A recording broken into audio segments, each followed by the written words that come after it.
Hi guys, and welcome to Soulpumpfitness. I'm so excited to share with you the next 7-part series about mindfulness, awareness, and breathing. Each one going to be 15 minutes, so pretty short.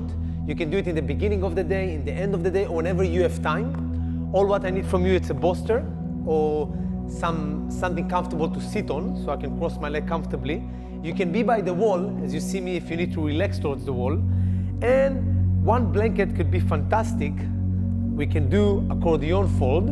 That's what I like to do when I do my breathing. And I'm just gonna put it around my ankle, so I'm comfortable most of the time. If from any reason, guys, there is any position that's better for you to do so, if you wanna sit on a chair, be tall. If you wanna sit with your ankle like that, and it's comfortable for you, so I want you to feel comfortable to do whatever comfortable to you. So we can stay for 15 minutes and be mindful of our breath. I'm gonna see you soon.